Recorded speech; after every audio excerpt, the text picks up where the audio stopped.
Hello बच्चों, आप सभी का एक बार फिर से स्वागत है आपके अपने YouTube चैनल पे। बच्चों, आज हम लोग क्लास 12 की इकोनॉमिक्स का जो हमारा सेकंड बुक है, जिसका नाम है बच्चों भारतीय अर्थव्यवस्था का विकास, उसके एक न्यू टॉपिक के एमसीक्यू के साथ मिल रहे हैं बच्चों, जिसका नाम है भारत में मानव पूंजी निर्माण।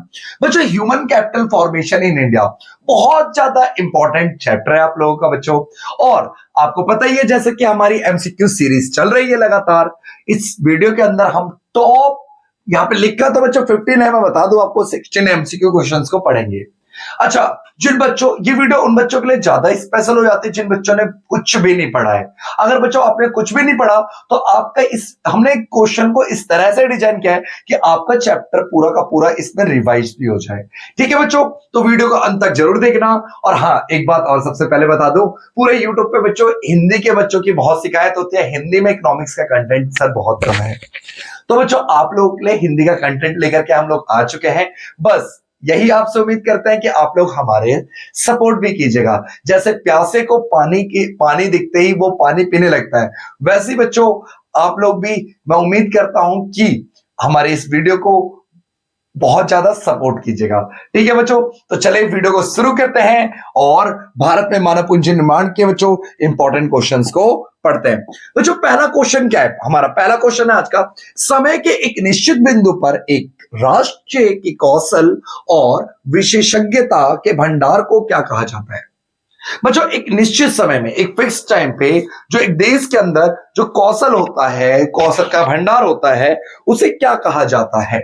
उसे भैया सामाजिक आधारित संरचना कहा जाता है? बिल्कुल नहीं। मानव पूंजी कहा जाता है? हाँ जी, मानव पूंजी कहा जाता है। भौतिक पूंजी कहा जाता है? नहीं, इनमें से कोई नहीं। तो बच्चों, एक समय के एक निश्चित बिंदु पर एक राष्ट्र में जो कौशल होता है, विशेषज्ञता होती है, उसके भंडार को क्या बोलते हैं बच्चों? मानव पूंजी। क्या कहते हैं बच्चों? मानव पूंजी। ठीक है, अब देखिए क्वेश्चन नंबर सेकंड क्या कह रहा है बच्चों हमारा? क्वेश्चन नंबर सेकंड हमारा कहता है बच्चों, निम्नलिखित में से कौन सी भारत में पूंजी निर्माण की समस्या है? भारत में जो पूंजी निर्माण होता है उसकी समस्या क्या है?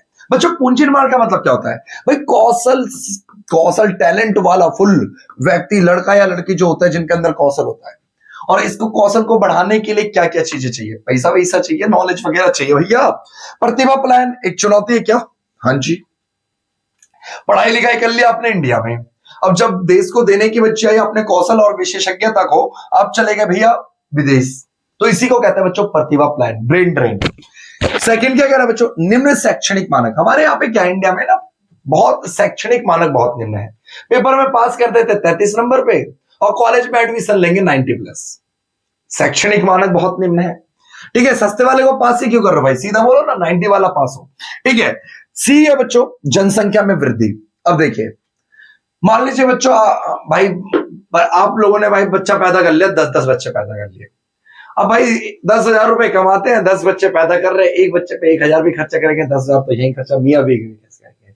तो जनसंख्या वृद्धि भी एक क्या है बच्चों? समस्या है मानव पूंजी निर्माण में। तो बच्चों प्रतिभा पलायन भी एक समस्या है, निम्न शैक्षणिक मानक भी, जनसंख्या भी। इसीलिए इसका आंसर मैंने पहले ही बता रखा है आपको, पिछली वीडियोस में बता रखा है, पिछले चैप्टर की वीडियो में। जब उपरोक्त सभी आ जाए तो आप लोग खुद अपने हिसाब से, जब मैं 3 में टिक कर देता हूं तो मेरे को बताने की जरूरत थोड़ी कि उपरोक्त सभी है। ठीक है बच्चों, ठीक है, समझ आ गया ना? हाँ, समझ में आना चाहिए। क्वेश्चन नंबर थर्ड देखते हैं, पढ़ने तथा लिखने की योग्यता को कहा जाता है। बच्चों, आपको किसी चीज को पढ़ना आता है, आपको किसी चीज को लिखना आता है, उस योग्यता को क्या कहते हैं? शिक्षा कहते हैं? क्या कहते हैं? मानव पूंजी कहते हैं? क्या कहते हैं? साक्षरता। जब कोई व्यक्ति किसी चीज को, किसी भाषा को पढ़ सकता है, लिख सकता है, उसे साक्षर कहता है। इंग्लिश में क्या कहते हैं? लिटरेट कहता है ना। ठीक है, पढ़ा लिखा व्यक्ति, साक्षर व्यक्ति। ठीक है बच्चों, क्वेश्चन नंबर 4 देखिए। क्वेश्चन नंबर 4 क्या कह रहे हैं? कह रहे बच्चों, हाँ ये इंपॉर्टेंट क्वेश्चन है, ये आपने इंपॉर्टेंट नोट्स वाले पे इनपुट कर दे रहा।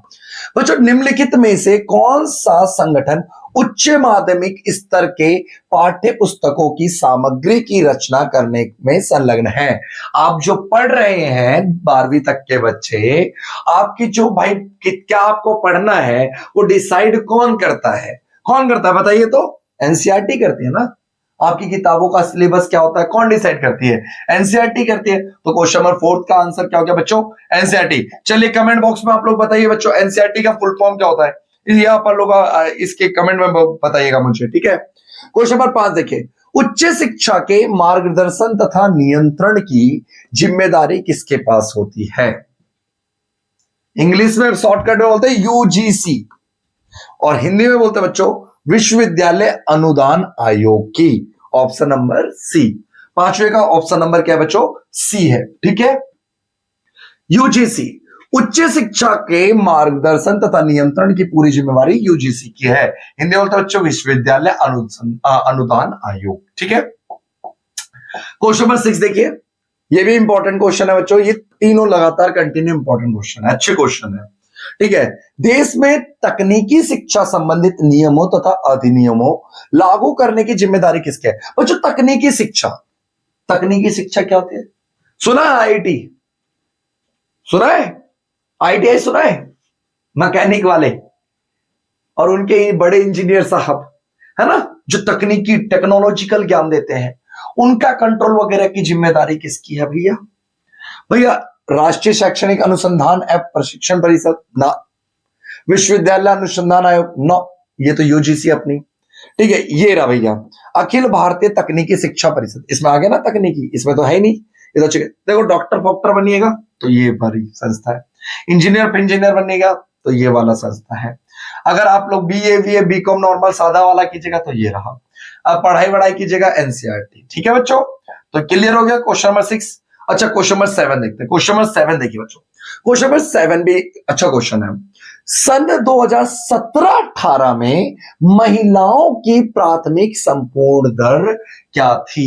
भैया 2017-18 में महिलाओं की प्राथमिक संपूर्णता दर कितनी थी? तो बच्चों इसका सही उत्तर है 96%। कितनी थी बच्चों? 96%, ठीक है। क्वेश्चन नंबर 8 देखिए बच्चों, भारत में साक्षर महिलाएं हैं। बच्चों साक्षर क्या होता है? मैंने अभी बताया ना, साक्षर का मतलब हम क्या सोचते हैं, पढ़ा लिखा, अरे भैया डिग्री फिग्री ले रखा होगा बहुत सारा। साक्षर का मतलब होता है एक ऐसा व्यक्ति जिसे भैया कोई सी भाषा पढ़नी आनी चाहिए, कोई भाषा बोलनी आनी चाहिए, उसी को साक्षर कहते हैं। तो बच्चों भारत में साक्षर महिलाओं का प्रतिशत 66% है। कितना है बच्चों?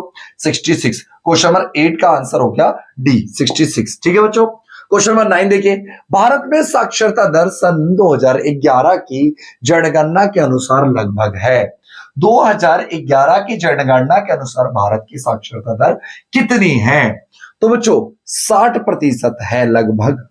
नहीं नहीं नहीं नहीं नहीं नहीं नहीं नहीं नहीं, पढ़ाई लिखाई की प्रतिशत तो बढ़ गई है ना। क्वेश्चन नंबर 9 का बच्चों आंसर है हमारा ए, 74%। कितना बच्चों? 74%, ठीक है, पढ़े लिखे लोगों की संख्या। चलिए क्वेश्चन नंबर 9 हो गया, ठीक है। क्वेश्चन नंबर 10 देखिए, क्वेश्चन नंबर 10 क्या कह रहा है? मानव पूंजी निर्माण के कारण, मानव पूंजी बच्चों क्वेश्चन नंबर 9 क्या रहा है, 10 का ना हमारा, मानव पूंजी निर्माण के कारण होता है, क्या होता है भैया? मानव पूंजी निर्माण के कारण क्या होता है? आगतों का कुशलतापूर्ण प्रयोग, जो भी इनपुट से हमारे कच्चा माल है उनका सही तरीके से, हाँ भाई पढ़ाई लिखाई करा हुआ बंदा होगा तो भैया अच्छे से यूज करेगा रॉ मटेरियल। भौतिक पूंजी के स्टॉक में वृद्धि होती है ना, ना भौतिक पूंजी के स्टॉक में वृद्धि तो नहीं। जीडीपी समृद्धि होती है, हाँ जी। तो बच्चों ए सही है इसका और सी सही है, इसलिए आंसर हो जाएगा हमारा डी, ऑप्शन नंबर डी। 10वें का ऑप्शन नंबर हो गया हमारा डी, ठीक है बच्चों। अगला क्वेश्चन देखिए, क्वेश्चन नंबर 11 क्या कह रहा है? कह रहा समय के साथ मानव पूंजी के स्टॉक में होने वाली वृद्धि की प्रक्रिया को कहते हैं। बच्चों समय के साथ मानव पूंजी की जो स्टॉक में वृद्धि होती है उसे क्या कहते हैं?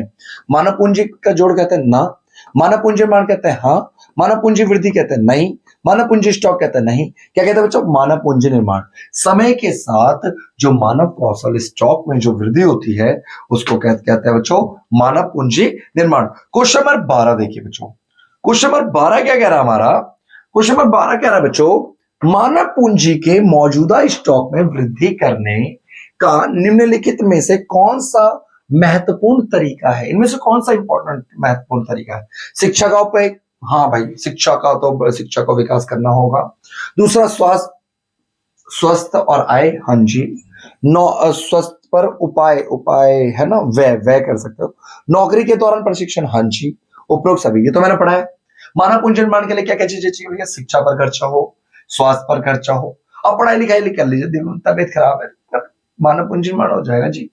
नौकरी के दौरान प्रशिक्षण, हाँ नौकरी के साथ ट्रेनिंग हो, उपरोक्त सभी। क्वेश्चन नंबर 12 का आंसर हो गया बच्चों डी। ठीक है, क्वेश्चन नंबर 13 देखिए क्या कह रहा है, मानव पूंजी तथा मानव विकास क्या है? तो बच्चों विपरीत अवधारणा है ना, भिन्न अवधारणा है बिल्कुल नहीं, ये तो एक दूसरे से रिलेटेड है। मानव पूंजी मानव विकास दोनों का अर्थ समान है, अलग अलग है। संबंधित अवधारणा है किंतु निश्चित रूप से समरूप नहीं है, ये बिल्कुल सही बात है। दोनों एक दूसरे से संबंधित अवधारणा है किंतु दोनों एक दूसरे के समरूप बिल्कुल भी नहीं है। ठीक है बच्चों, अब देखिए नेक्स्ट क्वेश्चन है, क्वेश्चन नंबर 14 क्या कह रहा है हमारा बच्चों, निम्नलिखित में से कौन सा इन तथ्य को उजागर करता है कि मानव पूंजी निर्माण समृद्धि और विकास को प्रक्रियाओं में योगदान देता है? बच्चों निम्नलिखित में से कौन सा इस तथ्य को उजागर करता है कि मानव पूंजी निर्माण समृद्धि और विकास को प्रक्रियाओं में योगदान देता है? विकास की प्रक्रिया में कौन सा चीज योगदान देता है? एक कह रहा है भौतिक पूंजी का उत्तम उत्पादकता, हाँ जी। कौशल में नवीनता, हाँ जी, इससे विकास और वृद्धि होती है, तो इसका आंसर हो जाएगा बच्चों सी। ठीक है, both of this. Next question देखिए बच्चों, क्वेश्चन नंबर 14 के बाद क्वेश्चन नंबर 15 देखिए, शिक्षा तथा स्वास्थ्य में सरकारी हस्तक्षेप की आवश्यकता होती है। भैया सरकार शिक्षा में भी दखल अंदाजी करे, स्वास्थ्य में भी, ये क्यों जरूरी होती है? इस क्षेत्र को बहुत अधिक स्थिर व्यय के साथ साथ भारी मात्रा में निवेश की आवश्यकता होती तो है। ठीक है, निजी निवेशकों के लिए कीमत विनिमय ढांचे के अंतर्गत निवेश करना कठिन होता है, हाँ जी। तो बच्चों इसका आंसर हो जाएगा सी, ए और बी दोनों। ठीक है, अब इस वीडियो का बच्चों हमारा, मैंने आपसे प्रॉमिस किया था 16 क्वेश्चन है, 16 क्वेश्चन या हमारा लास्ट क्वेश्चन है। ठीक है, ध्यान दीजिएगा, निम्नलिखित में से किसके कारण देश में शिक्षा अभी भी एक चुनौतीपूर्ण समस्या है? कौन सी ऐसी समस्या, क्या है ऐसा हमारे देश में जो शिक्षा अभी भी एक चुनौतीपूर्ण समस्या है? तो बच्चों निरक्षर व्यक्तियों की बड़ी संख्या, हाँ जी। जो लोग पढ़े लिखे नहीं होते ना, वो कहा करेगा पढ़ के, घर में बैलन रखी है भाई, दूध निकाल ले, है ना। पढ़ाई लिखाई मत कर, बहुत पैसा है ना, पैसा बहुत बरस रहा है हमारे पास भी। देखिए शिक्षा का अपव्यय, व्यवस्थित वेस्ट, गलत, बहुत ज्यादा शिक्षा का बहुत बड़े लेवल पे व्यापारीकरण हो रहा है। प्राइवेट स्कूल खुल रहे हैं, बड़े बड़े स्कूल खुल रहे हैं, अमीर लोग तो पढ़ लेते हैं, गरीब लोग कहां पढ़ पाएंगे, है ना बच्चों। अगला देखिए, लिंग भेद बहुत ज्यादा हमारे इंडिया में, तो इसका सही उत्तर हो जाएगा बाबू उपरोक्त सभी। ठीक है बच्चों, वीडियो कैसी लगी कमेंट बॉक्स में कमेंट करके बताइएगा, और चैनल को सब्सक्राइब करना ना भूलें। मेहनत करते हैं बच्चों आपके लिए, मेहनत करते रहेंगे आप लोग, बस अपना सहयोग बना के रखें। और हाँ, वेरी इंपॉर्टेंट, मैं आपको बता रहा हूं बच्चों, अगर आपको चैप्टर की एक्सप्लेनेशन की वीडियो चाहिए हिंदी में इकोनॉमिक्स की, तो आप चैनल को सब्सक्राइब कर लें, और आप बस कमेंट बॉक्स में एक बार लिख दें, डिस्क्रिप्शन बॉक्स में इंस्टाग्राम का लिंक दे दिया मैंने, आप मेरे को डायरेक्ट मैसेज कीजिए, रिप्लाई मेरे पास तुरंत आएगा। तुरंत का मतलब 1 घंटा भी लग सकता है, 2 घंटा भी लग सकता है, पर 2 घंटे से ज्यादा नहीं, पक्का रिप्लाई कर दूंगा। ठीक है बच्चों, मिलते हैं बच्चों अगली वीडियो में, तब तक के लिए जय हिंद, जय भारत।